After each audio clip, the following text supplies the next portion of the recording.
Bonjour tout le monde. Donc c'est notre première classe live pour ce cours-ci. Tout d'abord, il y a des questions sur la vidéo. Si pas, c'était clair, c'est bien. Et donc s'il n'y a pas de questions sur le premier chapitre, on va commencer le deuxième, qui est sur l'organisation et la présentation des données.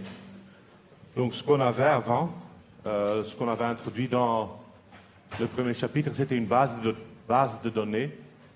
Et donc on avait un tableau qui contenait n lignes, donc une ligne par individu.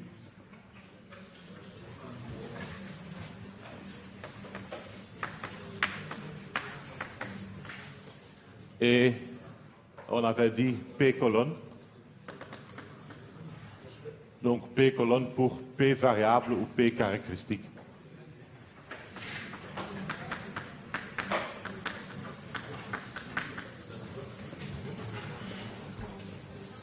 Ce que nous allons faire dans ce chapitre-ci, c'est considérer un seul variable. Donc on va sélectionner un variable d'intérêt de la base de données. Donc ça correspond à choisir une colonne. Donc dans cette colonne, il y a un seul variable qu'on va noter x. Donc on va simplifier un peu la notation. On a un seul variable, on ne va pas commencer à jouer avec des indices xi, x3, x n'importe. Donc on l'appelle x. Et donc on aura n observations qu'on note comme x1, x2 jusqu'à xn. Donc il y a un seul indice qui correspond à l'individu et on oublie l'indice de la colonne qu'on utilisait dans le premier chapitre. Donc c'est une simplification de notation. Donc on va voir ça. Si on a ça, donc on a une liste de valeurs, des valeurs réelles ou pas, mais ce n'est pas tout, pas simple d'interpréter ou de voir ce qu'il y a dedans. Donc ce qu'on veut faire, c'est de condenser l'information qui se trouve dans cette colonne.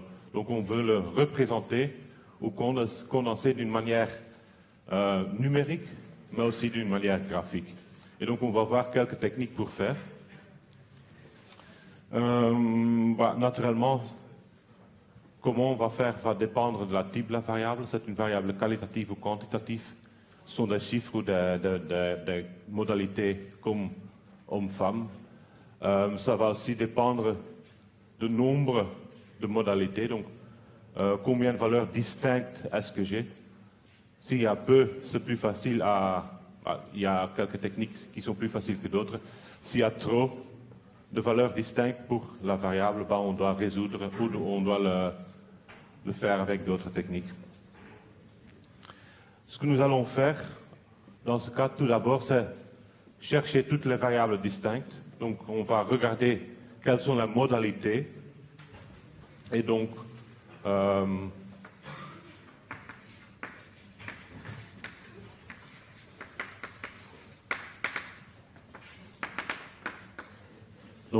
disons qu'on a G modalité, 1 jusqu'à G.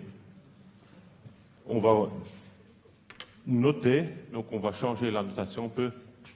Et on dit x1, c'est la valeur observée pour la première modalité, jusqu'à xg, la valeur observée pour modalité g.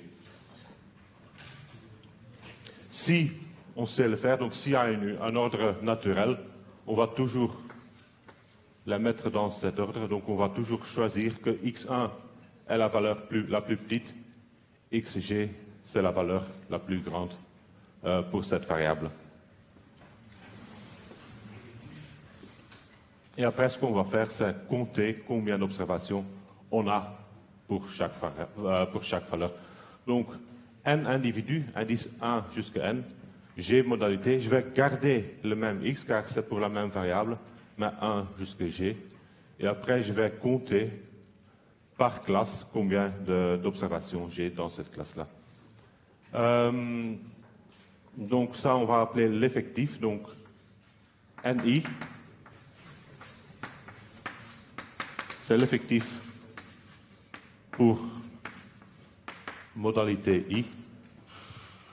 Donc, dans cette colonne, je vais compter le nombre d'observations qui ont une valeur égale à xi.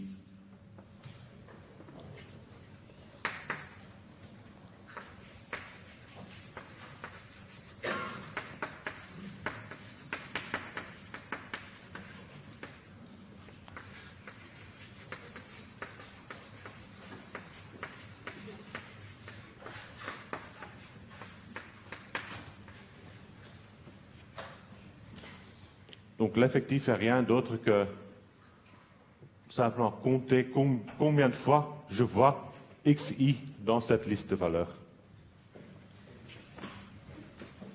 Et logiquement, si je fais la somme de tous les effectifs, je trouve la masse totale, la population totale. Donc la somme de I égale 1 G, c'est égal à N. Pourquoi? Car on va regarder toutes les options possibles, toutes les valeurs observées possibles, et on va attribuer un nombre ou un chiffre égal à le nombre de fois qu'on le voit. Donc, chaque individu fera partie d'une des modalités 1 jusqu'à G. Donc, chaque individu dans cette colonne-là sera compté une seule fois pour un effectif. Donc, s'il se trouve ou s'il est compté pour l'effectif N1, ça veut dire que sa valeur observée était X1. Il ne sera pas compté pour N2 car la valeur n'est pas égale à X2.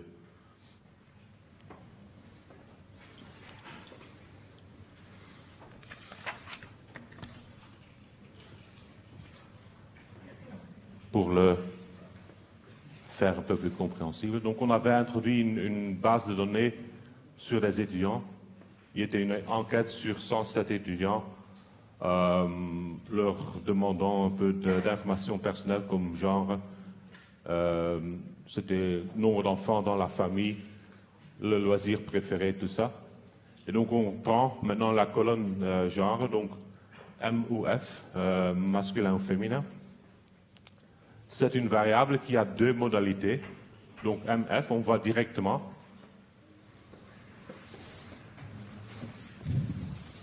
Donc pour celle-ci, G égale à 2. Et après, je peux voir, donc j'ai une modalité M pour les garçons, une modalité F pour les filles. Ce que je fais maintenant, c'est que je compte simplement combien de fois il y a une fille, combien de fois il y a un garçon. Donc,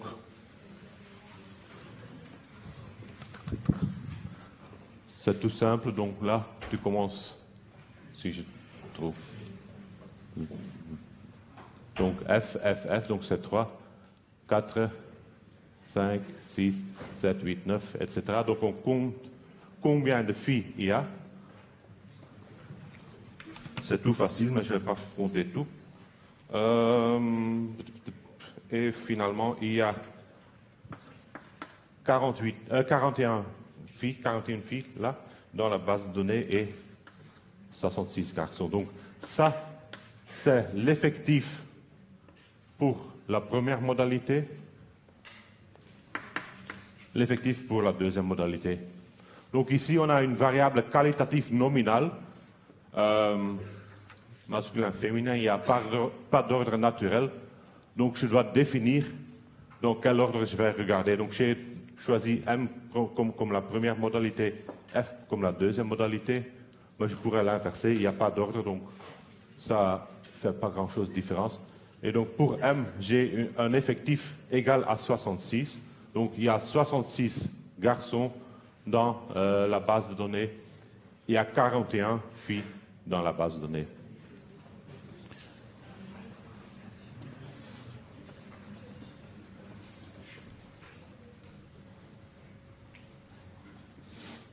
Si on regarde une autre, donc c'était la variable enfant, donc le nombre d'enfants dans la famille.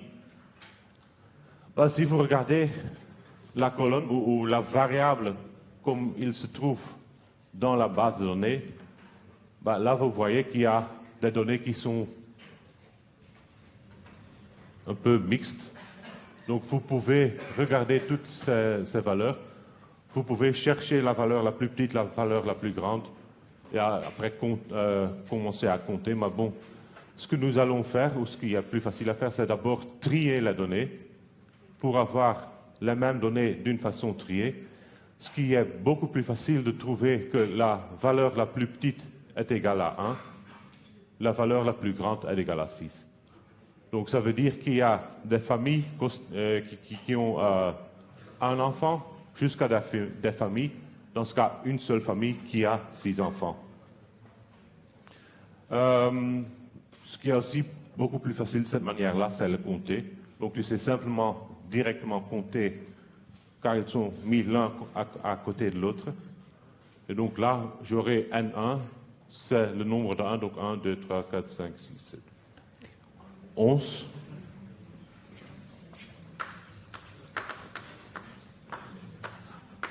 N2, c'était...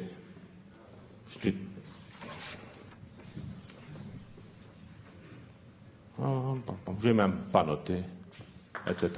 Jusqu'à un 5, un 6. Donc on voit là qu'il y a 6 modalités. Vu que c'est une variable qualitative ordinale, donc il y a un ordre naturel, on va le mettre dans cet ordre-là. Donc N1 sera l'effectif pour la classe avec la valeur la plus petite, donc la valeur 1. N6 sera l'effectif pour la 6e modalité qui a une valeur 6. Et donc, on compte et on a ça. Donc on a le nombre ou l'effectif pour ça. Si on veut le mettre dans cette notation-là, donc c'est x1 jusqu'à xg, ça veut dire que si je regarde les valeurs observées, x1 là est égal à 1, x2 est 2, x5 égale à 5, x6 égale à 6, et le g, le nombre de modalités, est égal à 6.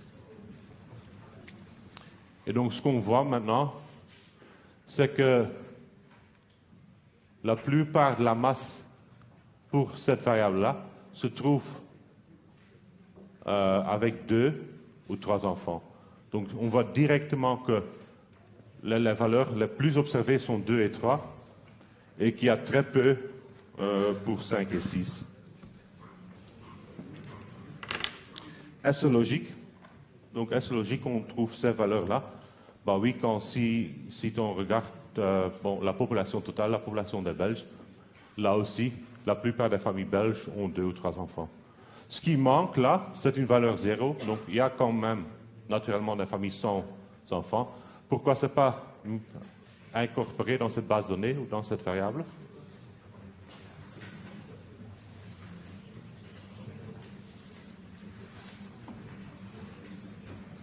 Donc pourquoi il n'y a pas de famille avec 0 enfant? Oui.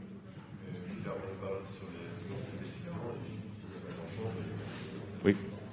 Donc si on a fait une enquête sur les étudiants, l'étudiant doit être un enfant dans sa famille. Donc il y a au moins un enfant et pas 0. Donc si vous avez une variable, bon, aussi réfléchissez sur les valeurs observées. Donc réfléchissez pourquoi on trouve ces valeurs-là et pourquoi on ne trouve par exemple pas de valeur comme 0 ici.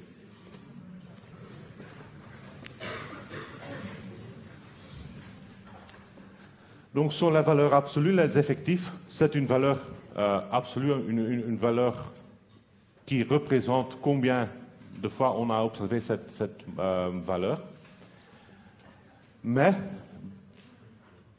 avec seulement les effectifs, ce n'est pas toujours facile de comparer ou de savoir quelle est l'importance d'une modalité. Si on a une modalité avec une fréquence, avec un effectif de 20, ça ne me dit rien. Ça ne me dit rien sans que je connaisse aussi l'effectif total. Est-ce que c'est 20 individus sur 40? Est-ce que c'est 20 individus sur 400? Donc c'est une répartition totalement différente selon l'effectif total. Et donc pour ça, on va normalement aussi ajouter les fréquences. Donc les fréquences, c'est rien d'autre que les proportions pour chaque modalité. Donc,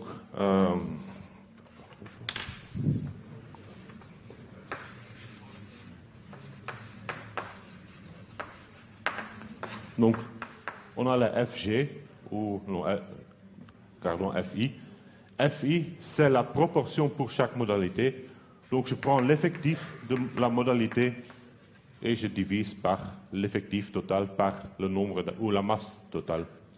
Comme ça, j'aurai des proportions et je vois combien ou quelle partie est attribuée ou quelle partie de la masse est attribuée à chaque des modalités.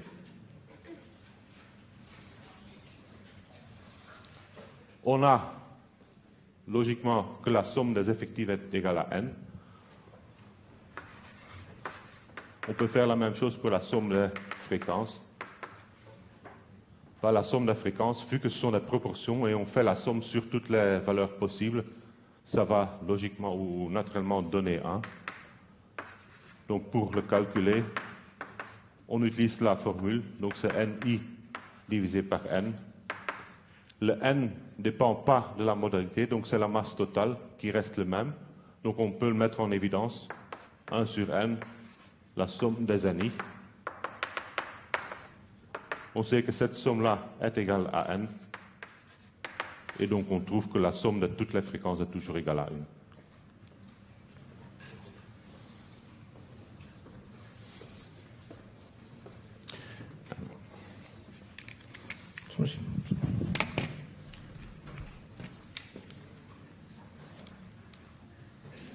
Non.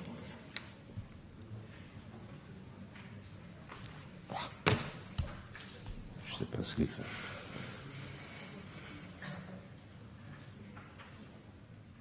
Et donc ce qu'on fait, ce qu'on va créer tout d'abord, c'est le tableau des effectifs et des fréquences, ou aussi appelé le tableau statistique. Donc si je parle d'un tableau statistique, c'est ce tableau-là.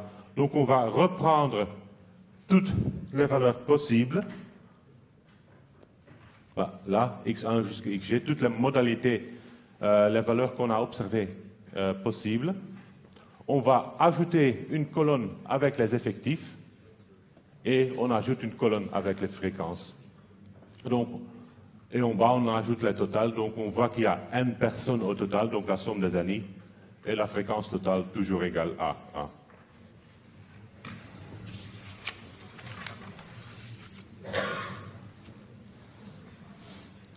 Bon, on a créé le tableau. On ne va pas faire du boulot inutile, donc on ne va pas créer le tableau pour simplement créer le tableau. Si on l'a créé, on doit aussi l'interpréter ou donner un sens aux valeurs. Donc si on retourne aux exemples, on a le tableau statistique pour genre. Là, j'avais compté, il y a 41 filles, 66 garçons. J'ajoute les fréquences, donc j'ajoute les fréquences, donc je divise par 107. 41 divisé par 107, ça me donne une fréquence de 0,38. Et pour les garçons, c'est une fréquence de 0,62. Donc, on le donne normalement en termes des effectifs et des fréquences. Si vous préférez, vous pouvez aussi utiliser les pourcentages. Et donc, vous allez mettre une colonne pourcentage, 38% pour les filles, 62% pour les garçons. Donc, ce qu'on voit là, c'est on a deux modalités, masculin, féminin, et on voit clairement que dans cette groupe ciblé, il y a beaucoup plus de garçons que de filles, 62 versus 38.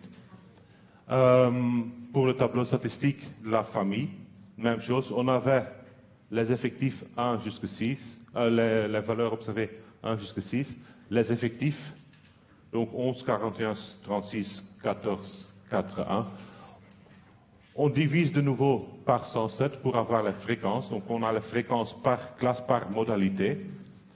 Et bon, là, vous voyez directement qu'il y a la plupart de la masse, il y a 72% de la masse qui se trouve dans les modalités 2 et 3. Donc 72% des familles ou des étudiants viennent d'une famille qui a 2 ou 3 enfants.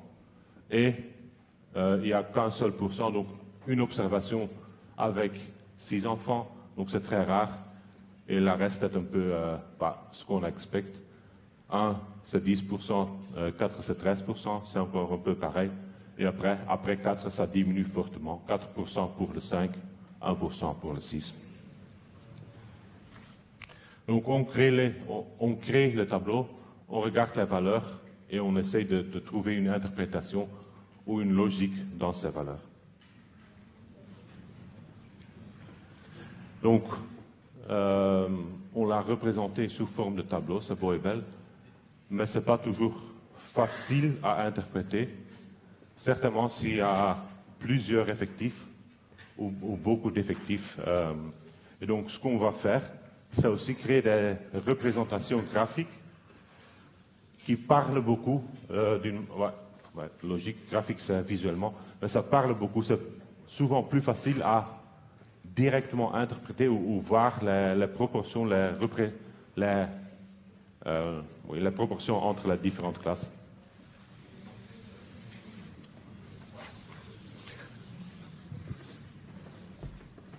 Et donc on va distinguer les représentations adéquates.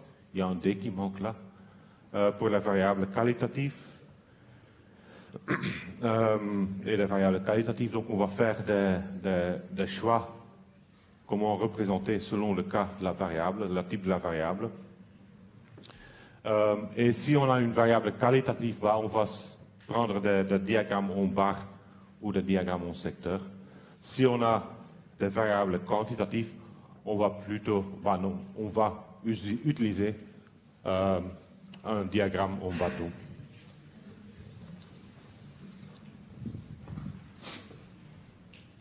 Donc, diagramme en barre. En soi, tous ces diagrammes, tous ces graphiques sont très faciles à construire.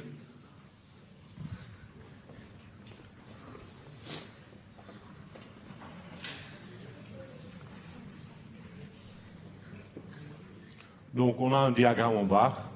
Oh, non, on a un tableau statistique. Donc, on commence toujours avec le tableau. Donc, là, on a les G-modalités.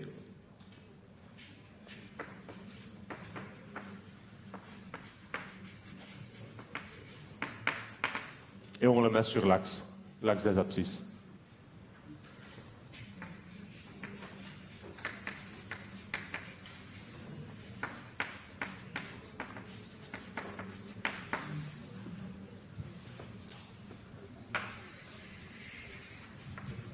Donc là, l'axe horizontal, on va mettre les modalités M1, M2, M3, etc. jusqu'à MG. Ces modalités, vu qu'on est dans le cas qualitatif, la valeur de modalité n'a pas de location précise sur l'axe. Donc, surtout dans le cas nominal, on va donc les mettre arbitrairement sur l'axe. S'il n'y a pas d'ordre, on les met comme on veut. S'il y a d'ordre, on va le mettre dans l'ordre. Donc, M1 sera la valeur la plus petite, MG la valeur la plus grande. Mais bon,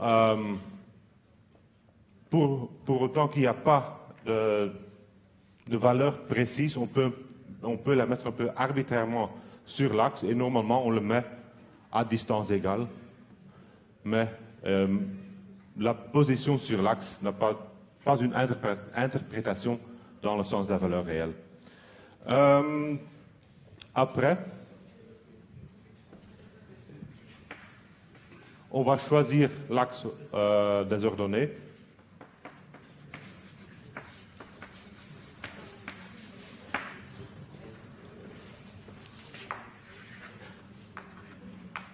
Donc sur l'axe des ordonnées, on va mettre ou bien les effectifs,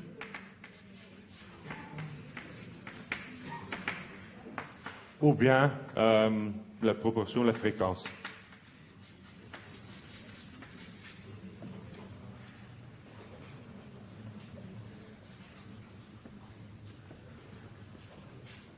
Et finalement, on ajoute une barre au-dessus de chaque modalité.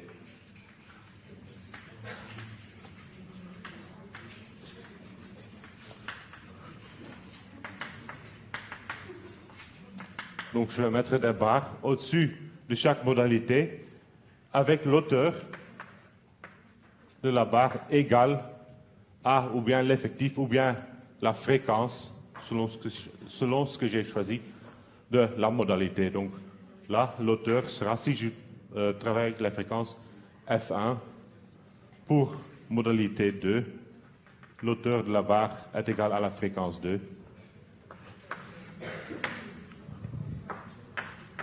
F3, etc.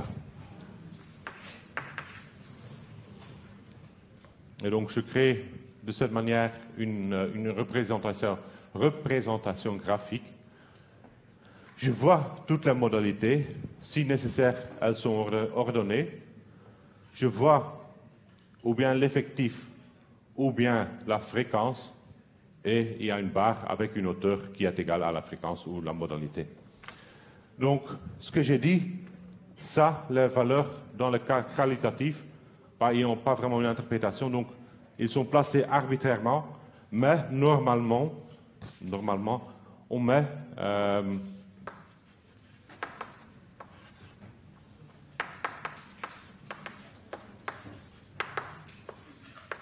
mis à distance égale.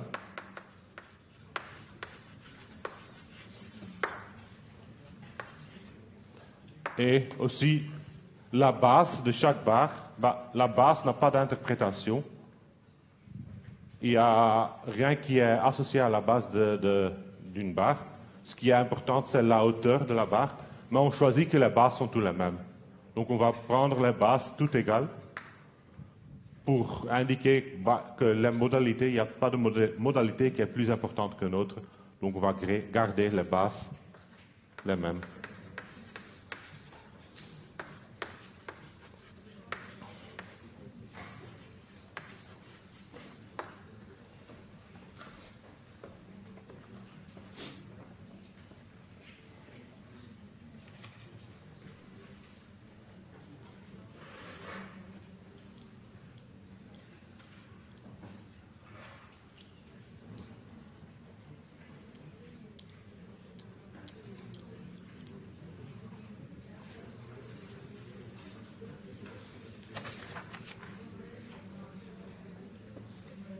Et donc, si on reprend la variable, on reprend la variable satisfaction. Donc, la variable satisfaction, c'était la satisfaction avec le cours, comme indiqué par les étudiants après la session de janvier, donc après les examens. Il y était 5 modalités, donc de très déçu jusqu'à très satisfait.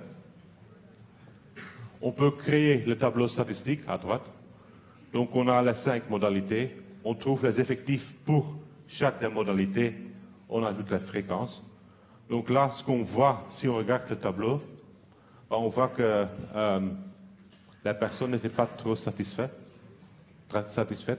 Donc on voit que les 2 premières classes, donc là il y a un ordre, c'est une variable qualitative ordinale, il y a un ordre logique, un ordre naturel qui vient ou qui va de très déçu jusqu'à très satisfait. Si on regarde là le tableau, on voit que 54% des personnes n'est pas satisfait avec le cours, ce qui est quand même beaucoup. Et encore 15% n'a pas d'opinion. Donc au total, il n'y a que 32% des étudiants qui étaient satisfaits avec le cours sur lequel ils étaient interrogés. Ça se traduit aussi dans le diagramme au bas. Donc à gauche, on a créé le diagramme. Vu que c'est une variable nominale, ordinale, donc il y a un ordre naturel, on commence à gauche avec la valeur plus petite, donc très déçu, on va à droite jusqu'à très satisfait. Et on met une barre au-dessus avec hauteur. Dans ce cas, on a choisi l'effectif, donc avec l'auteur égal à l'effectif pour chaque modalité. Donc très déçu, modalité était 21. Et donc on voit que là, l'auteur correspond à la valeur 21. PD, c'était 34. Donc là, une hauteur 34, 15, 16, 29, etc. Et donc, ce qu'on a vu dans le tableau statistique, ben, on voit la même chose, mais maintenant visuellement dans la graphique. Donc, on voit directement que à gauche, je dois vraiment apprendre à travailler avec ce truc. Donc, à gauche, là, les deux premières classes, ben, il y a une très grande masse qui est dans cette classe-là. On peut, si on les compare ou on le met en effectif, voir la proportion, donc c'est plus de 50%. Il y a très peu d'étudiants qui sont très satisfaits. Ce qu'on voit là, c'est 5%. Et donc on a une représentation visuelle de la variable qui reprend ce qui est dans le tableau, mais d'une manière plus intuitive, un peu plus intuitive que le tableau même.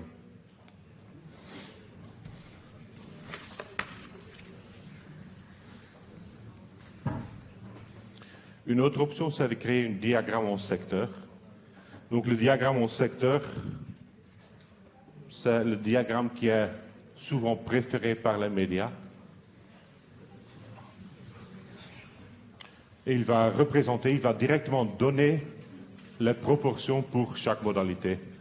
Donc l'idée là, c'est qu'on a un disque, qu'on a un gâteau, et on va diviser ce gâteau en morceaux, des morceaux qui correspondent aux différentes modalités. Mais donc, finalement, l'aire de chaque morceau, la surface de chaque morceau va être proportionnelle à la fréquence de chaque modalité.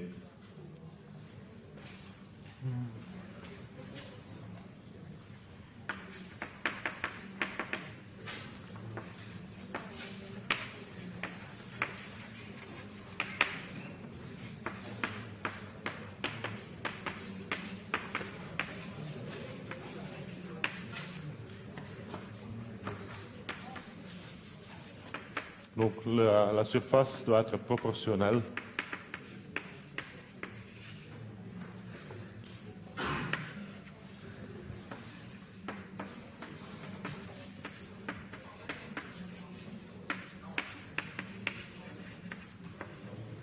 de la modalité. Comment on le fait? On regarde le disque complet. On a un disque complet. On a un rayon, mais finalement, le rayon n'a pas d'importance. Donc on peut prendre une rayon R égale à 1 pour simplifier la chose. On peut dire que le rayon est 1.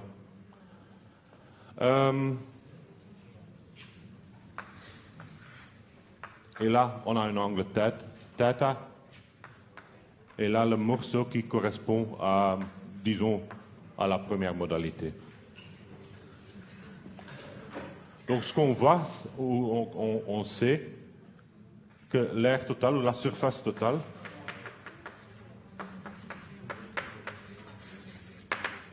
d'un disque, c'est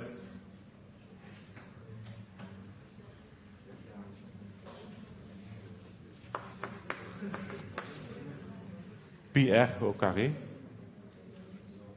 Et cela correspond finalement à un angle de 2π. Donc là, on a fait le tour complet.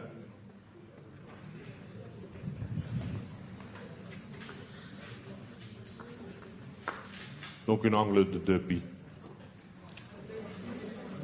Ce que je veux avoir maintenant, c'est l'aire de ce morceau-là.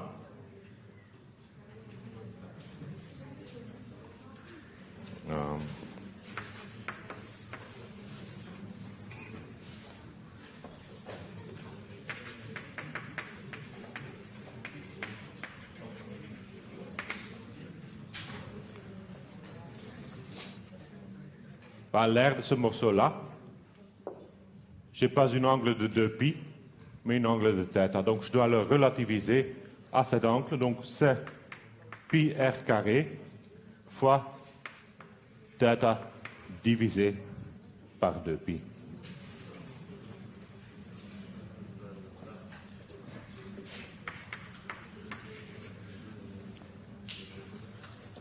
Donc si je dis par exemple R est égal à 1, bah, ça c'est 1, il y a le pi qui disparaît, et j'ai une R égale à θ divisé par 2.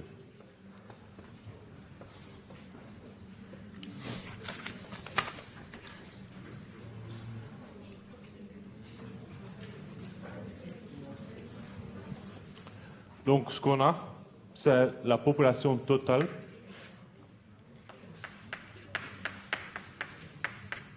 La population totale a un effectif de n et une fréquence de 1.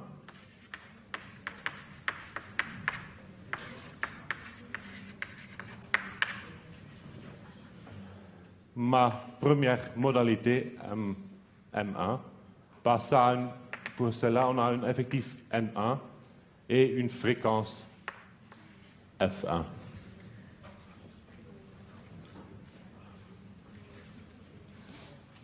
Et donc, la manière pour relativiser, c'est d'utiliser la fréquence.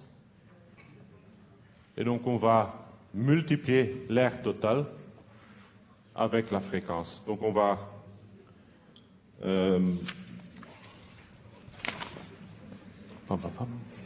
oui, non, oui.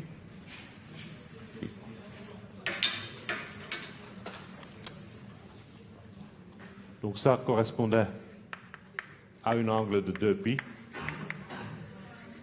Donc, angle de 2π correspond à 1, règle de 3. Fréquence F1, angle sera 2π fois F1, ou 2π N1 divisé par N.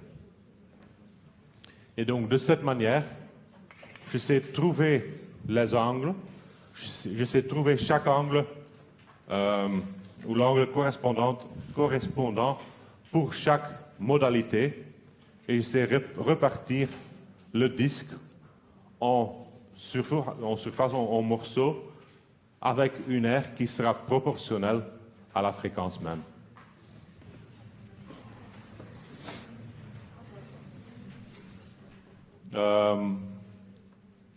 C'est en radiance. Si vous voulez travailler en degrés, vous prenez 360 degrés fois F1.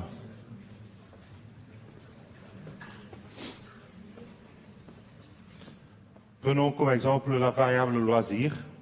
Donc pour les étudiants, on avait demandé quel est votre loisir préféré et on avait donné une liste de possibilités avec 5 possibilités. Donc là, il était aller au cinéma, jouer des jeux, lire, faire du shopping, regarder la télé.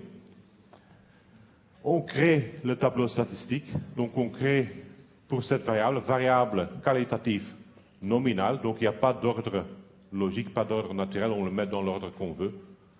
On crée le tableau, on compte le nombre de fois qu'on a eu chaque des réponses. Donc on obtient les effectifs et on obtient les fréquences.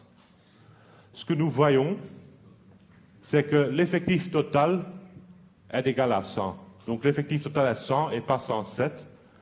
Pourquoi? Car il y a 7 étudiants qui n'ont pas répondu à cette question. Donc si on n'a pas l'information, on ne peut pas non plus le rapporter. Donc on rapporte ce qu'on connaît. On rapporte que l'effectif total pour cette variable est 100. On a eu 100 réponses et on va regarder les effectifs pour les réponses qu'on a eues. Donc là, on voit directement que cinéma, jeux et shopping sont les loisirs préférés. Assez pareil, aussi télé. Donc, jeux et shopping, 27 et 28 sur 100. Donc, 27% et 28%. Pour le cinéma, il y a 21%. Télé, 19%. Et on voit qu'il y a très peu d'étudiants qui préfèrent lire. Et donc, ça se traduit dans une fréquence très basse de 5% sur la totalité. Donc là, on voit la répartition dans le tableau. On va créer le diagramme en secteur. Donc, on prend la fréquence, on la multiplie avec 2π au 360 degrés pour avoir les angles qui correspondent à chaque partie, à chaque morceau. Ce qui donne le graphique à gauche. Et donc c'est un graphique que vous avez certainement vu avant. Et là, c'est très intuitif de voir quelle modalité est la plus importante, à la masse la plus importante, car c'est le morceau qui est le plus grand. Et donc, vu que les quatre modalités sont assez égales, le jeu, cinéma, télé et shopping, on ne voit pas beaucoup de différence. On voit quand même que shopping, là, est plus grand que télé, même chose pour jeu. Mais clairement, on voit que lecture, donc lire, est très rare. L'air de cette partie, c'est un morceau très petit, donc l'air est très petit.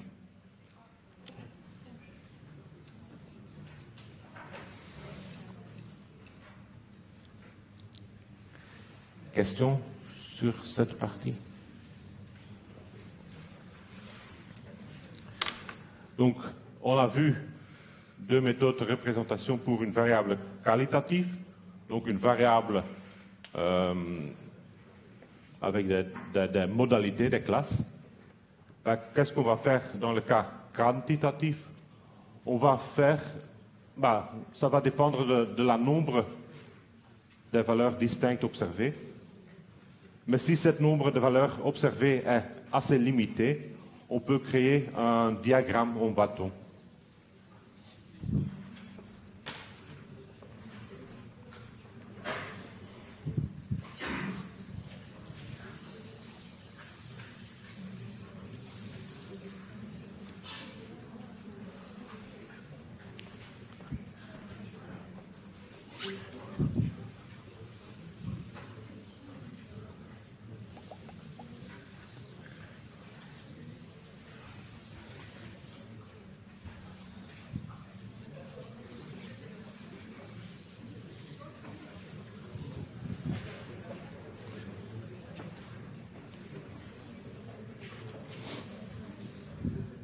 Donc là, on a une variable quantitative.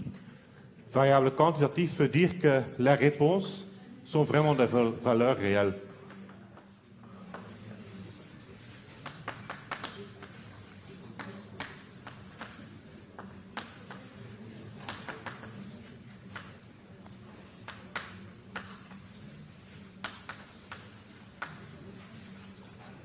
Donc ce ne sont pas des classes, mais des valeurs très spécifiques.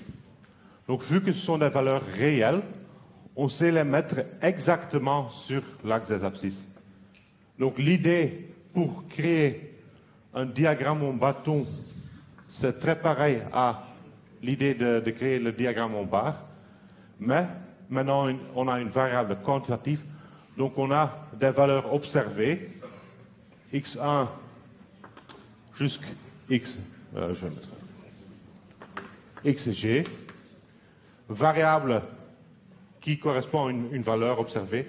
Il y a l'ordre naturel, donc il y a toujours un ordre naturel. On va les trier, on va les ordonner de cette manière que x1 c'est la valeur la plus petite, xg la valeur la plus grande, et après on le met sur l'axe réel, donc on le met sur l'axe des abscisses, et on le met exactement sur la position de la valeur. Donc on a x1, x2, peut-être x3 est beaucoup plus loin, x4 plus proche, x5 et disons x6. Donc on le met sur l'axe réel. Après, on va de nouveau prendre ou bien les effectifs ou bien les fréquences et on ajoute ces fréquences ou ces effectifs sur chaque valeur.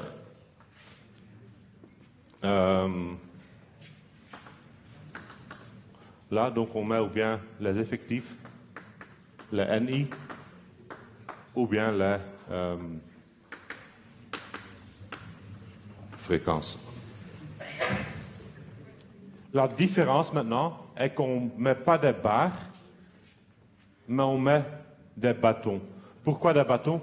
Simplement car on a cette valeur exacte. Donc on a ici la valeur x1 et pas une valeur qui correspond à une modalité qui correspond à une classe. Donc on ne va pas mettre de base plus étroite que la valeur même. Ça veut dire, ou l'interprétation là, j'ai une valeur observée qui est égale à x1 et pour cette valeur, j'ai par exemple l'effectif n1 qui est observé. Pour x2, là, en x2, j'ai un effectif égal à n2, etc. Donc l'idée est complètement même que le diagramme en barre. La différence, c'est qu'on ne met pas de barres, mais on met des bâtons. Donc il n'y a pas de base. Et on met la valeur sur la position exacte et pas, comme dans le diagramme en bâton, à des valeurs équidistantes. Donc diagramme en bâton, il y a une base qui est plus large que seulement le point. Et toutes les classes sont mises équidistantes, donc à la même distance l'un de l'autre. Diagramme en bâton, on utilise les valeurs observées, exactes, les valeurs observées, et on met un bâton au lieu d'une barre.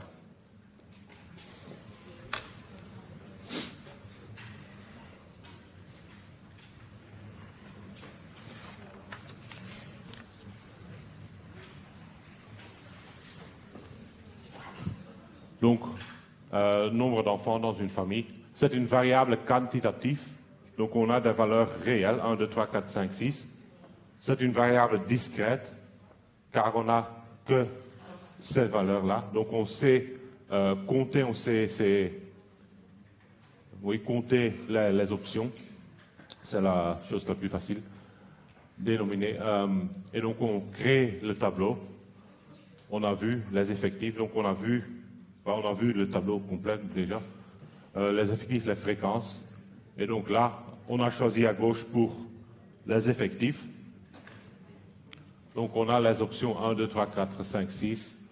Et pour chaque option, pour chaque valeur observée, on ajoute une barre, un bâton, pour laquelle l'auteur correspond à l'effectif. Et là, de nouveau, on peut l'interpréter. On voit directement que les bâtons pour 2 et 3 enfants sont les plus grandes, qui sont beaucoup plus grandes que les autres. Ben, on voit qu'après, il y a 1, 4, qui sont assez pareils, 5, 6. Et donc, on voit par exemple que, il y a où le centre de la distribution des observations se trouve autour de 2, 3. Après, ça diminue assez vite. 1, 4. 5 et 6.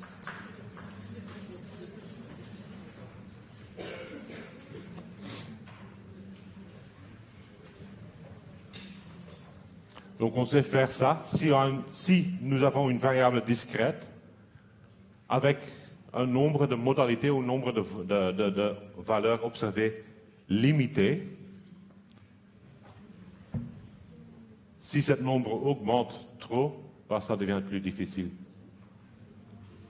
Donc, prenons la variable qualitative, qui est la taille des étudiants. Donc, on a demandé de donner la taille des étudiants en centimètres. Donc, c'est une variable quantitative qui est, en théorie, continue. Donc, on peut avoir toute la taille dans un certain intervalle. Vu qu'on la demande en centimètres, on a d'une manière discrétisée cette variable, et donc on n'a que des valeurs entières comme réponse.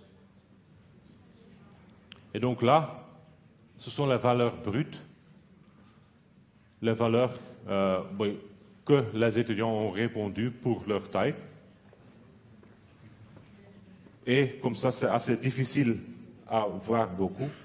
Donc c'est plus facile d'abord de nouveau trier.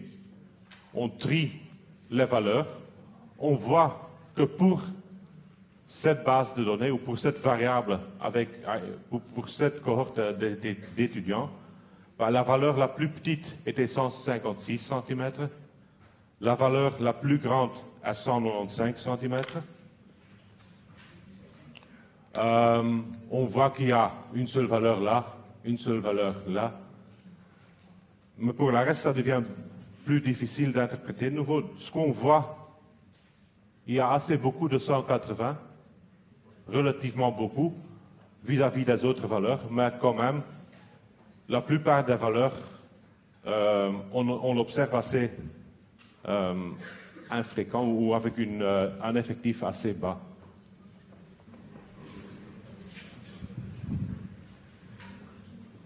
On sait naturellement créer le tableau statistique. Si on crée ce tableau, bah, on obtient ça.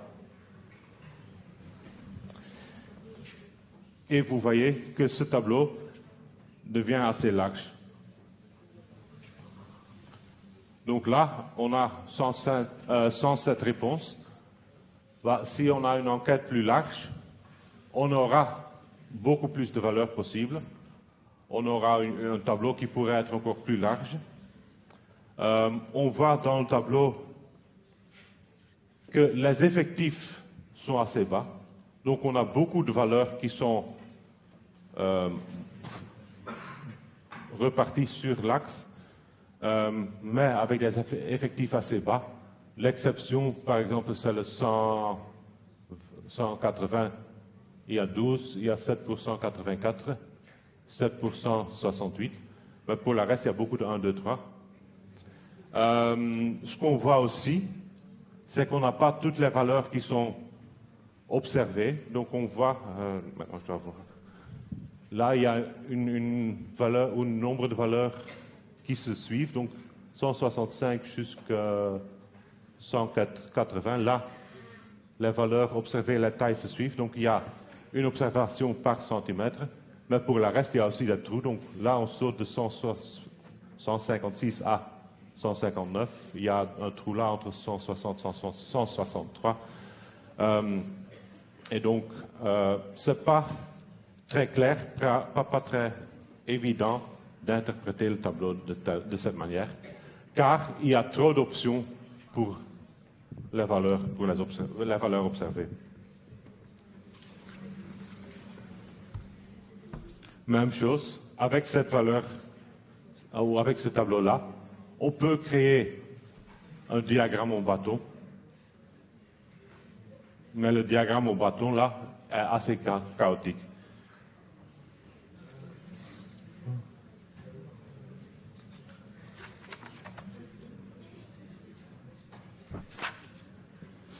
Donc on voit, ce qu'on voit là, il y a des trous, on le voit ici aussi, il y a des trous, pas chaque valeur est représentée. On voit quand même la valeur plus fréquente comme 180, qui a le bâton le plus haut, mais il y a beaucoup de fluctuations, donc on voit qu'il y a beaucoup de up and down, donc je monte, je descends. Des bâtons plus larges sont suivis par des bâtons très courts. Et donc, il est très difficile de trouver la tendance globale pour ce graphique-là. Donc, on pourrait, ou on expecte de voir quelque chose qui est plus symétrique, plus rempli comme ça, mais on ne le voit pas, car les bâtons, ils fluctuent, ils vont en haut, ils vont en bas. Il y a des bâtons très courts, des bâtons qui manquent. Et aussi, si on a un autre échantillon, si on fait la même enquête, mais avec d'autres étudiants, on va trouver de nouveau quelque chose qui est très chaotique, mais qui pourrait être complètement différent.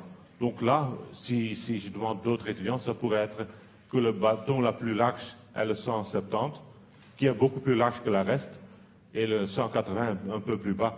Donc c'est difficile de trouver la tendance globale, l'idée globale de la distribution des effectifs de cette manière-là. Et donc la solution, c'est de grouper les différentes valeurs observées.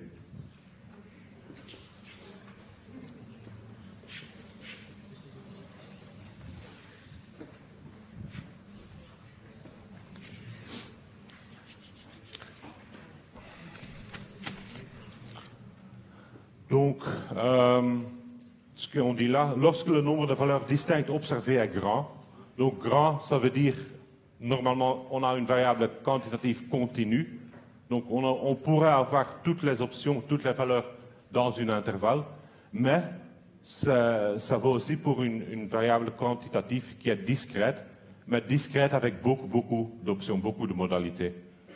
Dans ce cas, ce qu'on va faire, c'est pas regarder les observations individuellement, mais on va les regrouper, on va les mettre dans des classes, des classes qu'on va choisir, des classes, pas des classes naturelles, mais des classes à la choix de l'utilisateur. Et on va regarder les classes pour trouver des effectifs et des fréquences. Notation, donc x c'est la variable. On va noter ou on va dire que la valeur la plus petite, on l'appelle A. La valeur la plus grande, on l'appelle B. Donc, on va dire que les valeurs qu'on observe vont de A jusqu'à B. Ou bien donc X prennent des valeurs dans cet intervalle.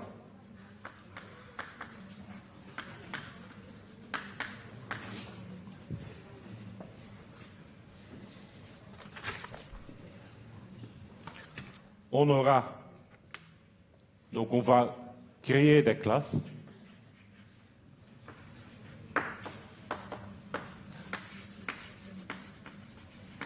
Donc des classes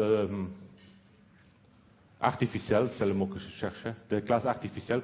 Disons qu'on a G-classe. Donc on va repartir cet intervalle d'une manière qu'on doit encore déterminer comment, en G-classe.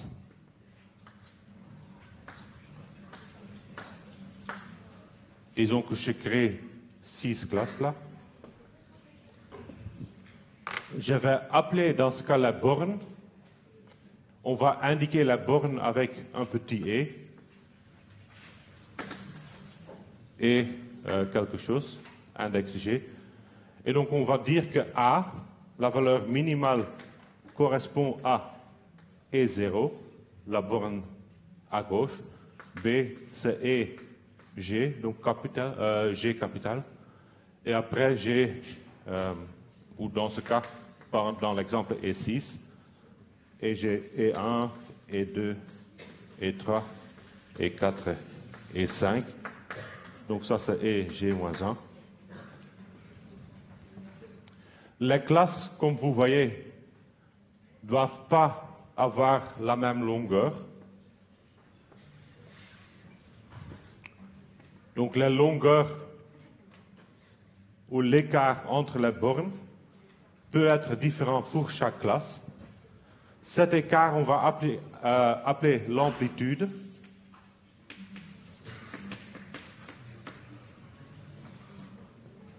Je vais d'abord introduire la notion des classes. Donc pour la classe, je vais la noter avec un C. Donc une C ronde avec l'index G pour indiquer cette classe G. Donc là, les bornes, j'ai dit, sont les EG là, comme défini, E0 jusqu'à EG. Donc ça veut dire que les bornes de la classe G, si je regarde, donc ça c'est C1, C2, 3, 4, 5 et 6, je vois que C3 commence à la borne E2 et va jusqu'à la borne E3. 4 commence à 3 et 4. Donc, les bornes là, c'est toujours EG-1 jusqu'à EG. Et l'amplitude, c'est l'écart entre les bornes.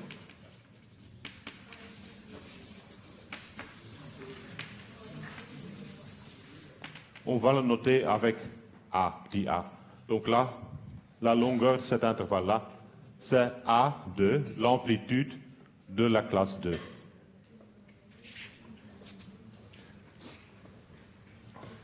La seule chose qui manque maintenant,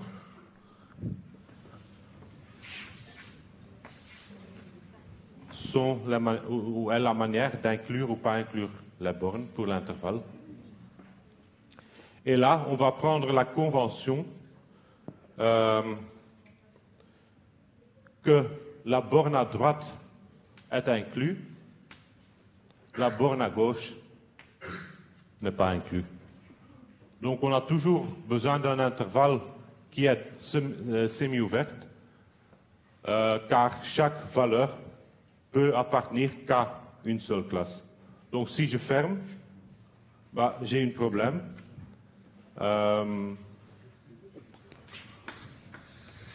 Disons que j'ai des classes comme ça, de 5 à 150, à 170, à 180, etc. À 60. J'ai des observations. Les observations tombent quelque part sur l'axe. Autant qu'ils ne correspondent pas aux bornes, il n'y a pas de problème. Donc, c'est clair que celle-là se trouve dans la classe entre 160 et 170, la classe entre 170 et 180. Mais si une des observations tombe là, exactement sur la borne, je dois faire une décision. Est-ce que je mets dans la classe qui vient avant ou est-ce que je mets dans la classe qui le suit? Et donc là, on va prendre la convention qu'on le met dans la classe avant. Donc on va dire que les classes sont toujours de cette manière-là. Donc la borne inférieure n'est pas inclue, la borne supérieure est inclue.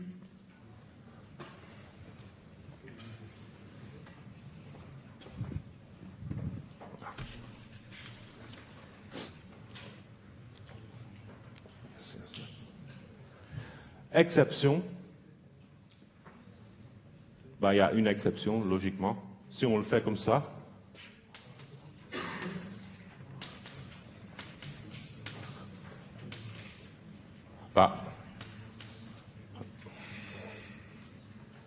j'ai un problème si j'observe A.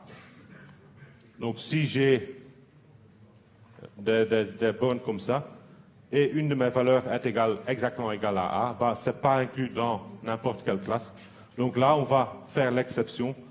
La première intervalle sera un intervalle fermé, donc je vais aussi inclure A dans cette classe-là.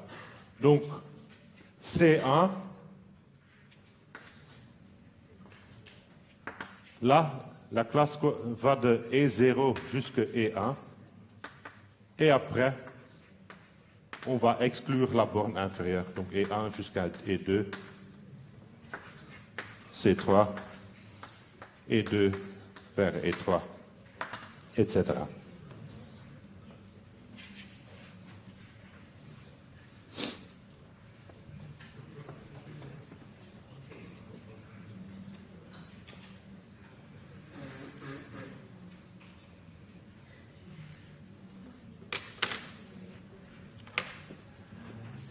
Et donc, ce qu'on va faire après, c'est d'identifier toutes les observations dans une classe comme étant les mêmes. Donc, on va oublier la valeur exacte de l'observation, mais on va le compter dans la classe qu'il tombe. Donc, si là, j'ai une observation 162, je vais oublier la valeur exacte, mais je vais dire qu'il y a une observation dans la classe 160 jusqu'à 167. L'autre, 2, 3, et celui-là, 4 observations dans la première classe, 2 dans la deuxième classe, 2 dans la troisième classe. Donc, en faisant ça, j'ai une perte d'information.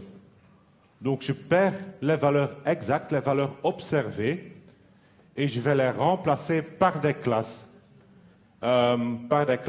Où je connais les bornes, mais je ne connais pas la répartition exacte des observations dans cet intervalle. Donc, je connais la classe, je connais les bornes de la classe, je sais combien d'observations tombent dans cette classe-là, mais j'ai perdu les valeurs exactes des observations. Et on a encore besoin d'une seule notation. Là, on doit encore représenter chaque classe. Donc, pour certaines techniques statistiques qu'on va utiliser, on aura besoin d'une classe, d'une valeur qui corresponde à la classe qui va déterminer la classe et on va prendre le centre, le milieu. Donc, on va représenter classe 1 avec le centre C1. Et le centre C1, on sait facilement calculer. Donc C1, c'est la valeur qui se trouve au milieu de la classe. Donc c'est E1, E0 plus E1 divisé par 2. Ou en général, CG. On sait que la classe G va de EG-1 jusqu'à EG. Donc le centre de cette classe-là, c'est la moyenne arithmétique de ces deux valeurs. Donc on prend les deux bornes, on les somme, on les additionne, on divise par 2. Donc on a un certain intervalle de valeurs possibles qui va de A jusqu'à B.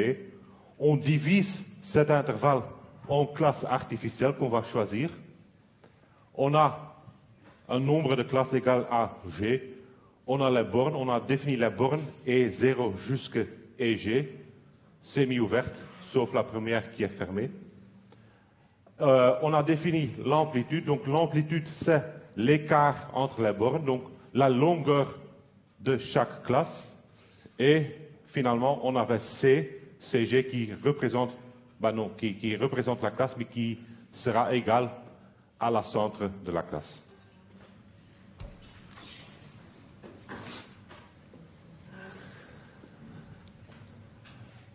Donc là, on a la valeur triée pour la taille. On sait que le A, en théorie, est égal à 156, la valeur la plus petite. Le B sera le 195, la valeur la plus grande. Mais il me reste encore quelques questions. Combien de classes est-ce que je vais faire? Je vais créer. Donc j'ai dit, je crée G classes, mais bon, quelle valeur de G est-ce que je vais prendre? Comment est-ce que je vais créer la classe? Je vais prendre les classes d'amplitude constante ou pas. Donc là, sur la graphique, j'ai mis des amplitudes qui sont différentes selon la classe. Normalement, en secondaire, vous avez utilisé toujours des amplitudes égales. Égaux? Non, égales. Et donc, c'est la façon la plus facile. Donc, chaque classe a une même longueur, mais ce n'est pas nécessaire, on peut les varier. Et souvent, ce qu'on aura, ou ce qu'on verra, c'est que les classes, à la fin et au début, seront peut-être groupées ensemble pour avoir des classes qui ont un effectif plus large. Donc, souvent, si on a une enquête, les classes au milieu sont bien représentées. Donc, on a des effectifs qui sont raisonnables. Mais après, les classes qui se trouvent dans les queues, donc qui se trouvent à gauche et à droite, il y a très peu d'observations là. Donc, on pourrait avoir une vingtaine d'observations dans chaque classe. Ou peut-être 30 là, qui est le modus le plus important. Et après, on a des classes avec 4, 2, 1 et 3, 1. Est-ce que ça vaut la peine de garder ces classes séparées ou est-ce que je vais les regrouper, mettre dans une classe avec une amplitude qui sera plus large que les autres? Donc c'est un choix qu'on doit faire aussi. Et comment je vais déterminer les bornes? Quelle borne vais-je prendre? Est-ce que je vais pour simplicité ou est-ce que je vais avoir des bornes qui sont plus exactes? Donc on doit décider sur toutes ces questions. Et cette décision, ce n'est pas une décision qui est très claire. Donc il n'y a pas de règles exactes pour répondre à ces questions. Il y a des règles qui peuvent vous guider, qui peuvent vous donner une idée de la réponse. Et souvent, ça suit du choix de nombre de classes. Mais il n'y a pas une seule règle qui dit « c'est comme ça ». Ça, c'est la répartition exacte, la répartition parfaite pour la donnée. Donc, on doit un peu voir la donnée, on doit investiguer les données, voir ce qui est possible, qui est observé, ce qui est utile ou facile à utiliser. Donc, si on veut regarder des détails, ben, on ne va pas prendre des bornes qui sont des valeurs 166,5. On va prendre des valeurs qui sont un peu plus rondes, qui sont plus intuitives pour utiliser. Mais donc, les règles sont des règles de guidance, ben, disons qu'il y a autant de règles qu'il y a de livres statistiques, presque. Donc, chaque personne, pas chaque personne, il y a des règles qui sont plus communes que d'autres, mais il y a quand même un tas de règles selon la personne qui veut l'utiliser, selon aussi parfois le sujet de la question. Et donc, c'est un peu à voir quelles sont les bonnes idées, quelles est-ce que je vais prendre avec et quelles je vais utiliser. Donc d'abord, on peut regarder combien de classes faut-il considérer. Et c'est souvent la question la plus importante, car le reste suivra un peu du choix des classes. C'est une balance précaire entre trop peu de classes et trop de classes. Donc si j'ai l'intervalle AB là, j'ai déjà dit, je vais perdre de l'information car je regroupe en classe. Mais si j'ai des observations comme ça,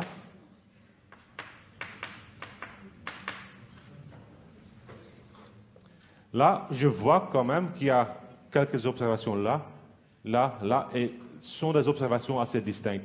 Si je maintenant décide de prendre que trois classes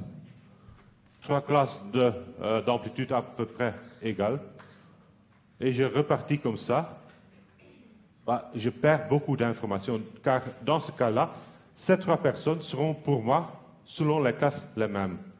Je ne vais pas faire une distinction entre les personnes là, ou entre les personnes là, ou entre les personnes là, tandis que si je regarde les valeurs individuelles, bah, les deux là sont assez similaires, mais assez différents de celle-ci. Et donc, celle-ci, il est plutôt similaire avec le deuxième, avec celle-là, et pas avec ce. Donc là, si je fais un groupement en trois classes, bah, je perds beaucoup d'informations. Et donc, c'est dangereux d'avoir trop peu de classes. De même manière, si je prends trop de classes, bah, je retombe dans ce cas-là, dans le cas du diagramme bâton chaotique ou le tableau statistique très très large. Car si j'ai ça, de nouveau AB, et je vais créer des classes.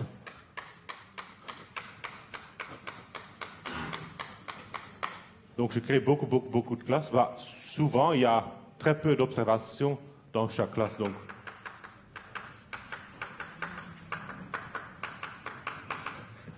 là, je retombe vraiment dans ce cas-là. Je n'ai pas de vue globale sur ce qui se passe. Donc, j'ai autant de classes que je trouve les classes vides, des classes avec les effectifs très, très petites et tout ça. Donc, on doit faire l'exercice, on doit balancer entre trop peu de classes et trop de classes. Et donc, une règle générale cette règle-là est très générale, on dit que les classes, on les prend normalement entre 5 et 15. Comment? Mais cela dépend de la personne et le boulot qu'on veut faire. Mais donc la règle générale dit je prends entre 5 et 15. Le désavantage un peu, c'est que cette règle ne tient pas compte de l'effectif total. Donc si j'ai très peu d'observations, ben, je ne vais pas prendre 15 classes, car les 15 classes sont trop de classes pour le nombre d'observations que j'ai. Si j'ai beaucoup d'observations, donc j'ai par exemple 100 observations, je ne vais pas repartir en 3 classes, car ce n'est pas assez. Donc il y a des règles alternatives qui sont un peu plus détaillées et qui vont tenir compte de la masse totale, de l'effectif total. Et une de ces règles, c'est la règle de Sturge. Donc là, on a un effectif total, N, donc la masse totale, et on va utiliser cet N pour déterminer le nombre de classes. Comment on le fait? On calcule K, donc on prend 1 plus 10 tiers de logarithme 10 de N, ça me donne une valeur K, quelque chose, en R, et bon, je prends G, la valeur entière, en N même, qui est plus grand que K. Donc K va me donner quelque chose, par exemple 6,77 classes. Je prendrai cette classe comme règle de base, comme première idée pour le nombre de classes. Et après, je vais voir ce que ça me donne. Est-ce que c'est une bonne répartition, oui ou non? Est-ce que je sais créer des bornes jolies, oui ou non? Et je peux modifier un peu. Donc si ça me donne de prendre cette classe, peut-être je vais prendre 8 ou 6 selon les données que j'ai. Mais donc, d'abord, on va déterminer le nombre de classes. Après, qu'est-ce qu'on va faire avec les amplitudes? Est-ce qu'on va prendre les amplitudes qui sont égales ou pas? Le cas le plus facile est de prendre toutes les amplitudes égaux. Donc, c'est le plus facile à travailler, car la distance entre les bornes est toujours la même. Donc, la distance, d'une manière, on ne doit pas tenir compte de l'amplitude ou de la distance entre les bornes, car c'est quand même la même distance pour chaque classe. Parfois, quand même, c'est utile, comme j'ai déjà dit, d'être un peu flexible. Et ce qu'on fait souvent, c'est parfois regrouper les classes qui se trouvent à gauche et à droite pour trouver une classe avec un effectif qui est assez raisonnable, donc qui n'est pas trop petit.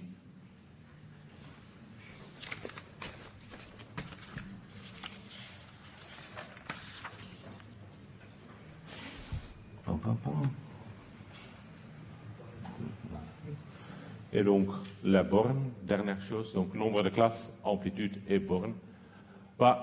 Pour la borne, souvent ce qu'on suggère, c'est prendre des bornes qui sont jolies, qui sont interprétables. Donc, on sait se faire une idée. D'une manière interprétable, d'autre manière aussi transportable. Donc, on préfère d'utiliser des bornes jolies. Donc, par exemple, pour la taille, je vais prendre des valeurs rondes. Donc, je vais prendre les bornes, par exemple, de 155 jusqu'à 160, 160 jusqu'à 165, etc.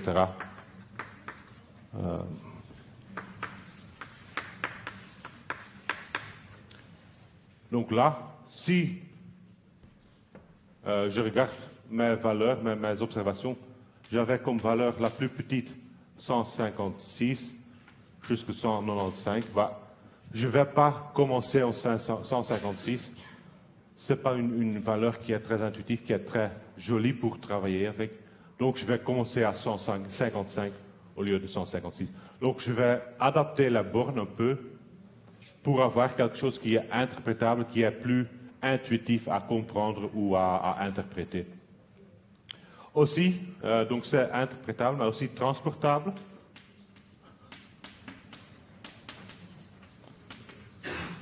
Transportable, là je veux dire que si je refais l'expériment, je préfère utiliser les mêmes bornes.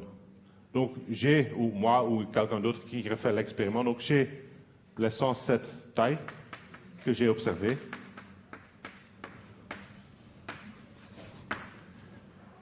Euh, 156 jusqu'à 195. Si je crée la borne selon une répartition où je pourrais avoir 156 jusqu'à 162.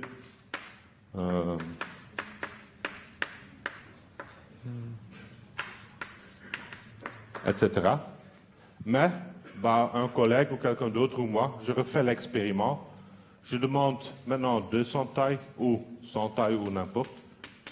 Mais bon, c'est un autre échantillon. Ça veut dire que je trouve aussi d'autres valeurs.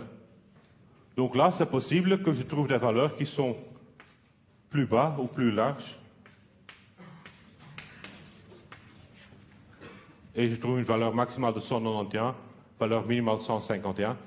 Donc là, je pourrais avoir...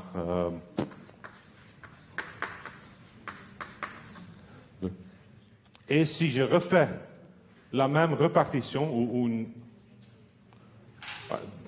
une répartition pareille, je vais prendre des tailles 151, peut-être jusqu'à 157, 157 jusqu'à 164, etc. Et donc, pour le même expériment, pour le même type de variable, j'ai deux fois une répartition différente qui est très difficile à comparer. Donc, je préfère d'utiliser des bornes qui sont faciles, des bornes qui sont intuitives comme ça, et garder la même borne pour chaque expériment qui correspond aux tailles des étudiants. Comme ça, je sais facilement comparer deux cohortes d'étudiants, voir quelles sont les tailles les plus grandes pour la première cohorte, pour la deuxième cohorte, etc. Si j'ai des classes comme ça, les classes ne correspondent pas. Il y a des valeurs différentes pour la borne. C'est très, très difficile, très compliqué pour comparer les choses. Et donc là, on va préférer de choisir des bornes qui sont jolies, qui sont utiles ou faciles à utiliser. Donc ça, c'est si on a le choix. On n'a pas toujours le choix. Donc, dans certains cas, les données qu'on reçoit ne sont pas des données individuelles ou des données brutes, mais on reçoit les données déjà prégroupées. Par exemple, si on a des variables qui sont confidentielles, des variables qui viennent de données officielles comme le revenu. Donc, le revenu taxable des Belges est à chaque année rapporté par l'État, mais on ne va pas donner, ou on ne va pas dire cette personne avait un revenu d'autant. Donc on va dire il y était autant de personnes avec un revenu entre 0 et 1200, il y était autant de personnes avec un revenu 1200 jusqu'à 1400, etc., etc. Donc on reçoit déjà les données d'une manière groupée, et souvent, dans ce cas, des amplitudes qui sont différentes. Et donc, on doit travailler avec les données comme on les a reçues. On n'a pas la valeur individuelle, donc on ne sait rien faire d'autre que travailler avec les classes qu'on a reçues.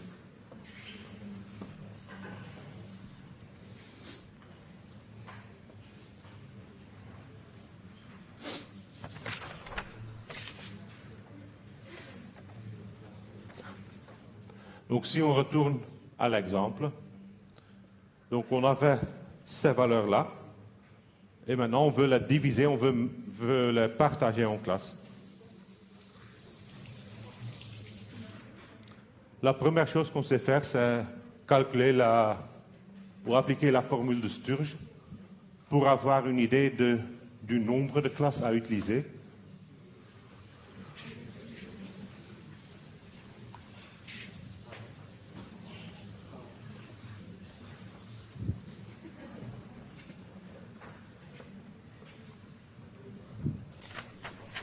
Et donc ici, on a 107 observations, donc n égale à 107. K est donc 1 plus 10 tiers log 10 de 107. Et si je calcule, ça me donne 7,76.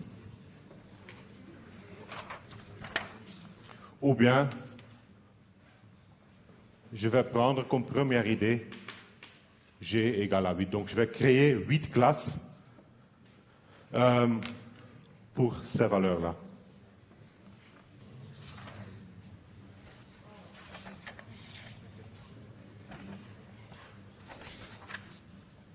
Donc, comme dit, c'est une idée, un guide pour créer le nombre de classes. Et ce nombre de classes va déterminer ce qu'on fait avec l'amplitude et les bornes un peu. Donc, on préfère naturellement d'utiliser des amplitudes qui sont égaux. Bah, à ce moment-là, ce qu'on va faire ici, on va regrouper les classes en tranches, par exemple, de 5. Vu que je veux créer 8 classes, j'avais l'observation la plus petite 166 jusqu'à 195.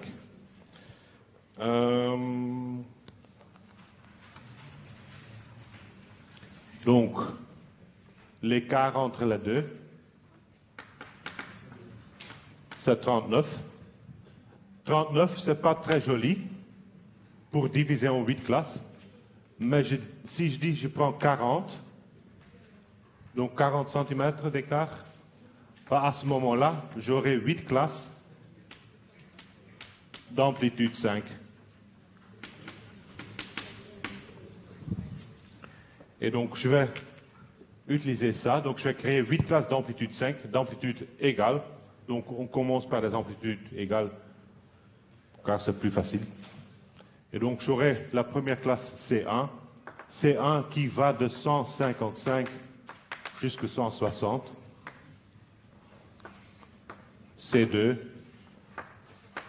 160 jusqu'à 65, etc. Jusqu'à C7, C8, 190.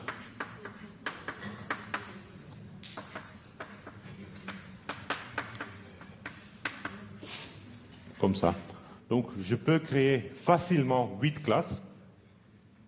8 classes d'amplitude égale à 5 et des bornes qui sont jolies, qui sont interprétables, qui sont faciles à utiliser. Et après, je peux trouver les effectifs qui correspondent. Je vais simplement compter. Donc, la première classe, 155 jusqu'à 160. Et on peut faire la remarque ici, on pourrait même prendre 155 jusqu'à 160, car quand même, il n'y a pas de valeur 155. Mais bon, on a pris cette convention-là, donc on va garder la convention pour être un peu consistant. Mais dans ce cas-ci, la borne inférieure, si on l'inclut ou pas, ça n'a pas grand-chose de différence. Mais donc la première classe commence là jusqu'à les 160. Donc on compte là 1, 2, 3, 4, 5, 6, 7, je pense. Donc l'effectif N1 est égal à 7, N2 jusqu'à N8. N8 entre 190 et 95. Donc là, on a 1, 2, 3, 4, 5, 6, 7, 8 observations. Et donc, on sait calculer les effectifs, on sait calculer la fréquence. Moi, je n'ai pas la noter exactement. Donc, c'est 7, 8, 15, mais après, etc. Et donc, là, on peut aussi ajouter la fréquence pour la première classe. C'est 7 divisé par 107, la fréquence 2, 8 sur 107, etc.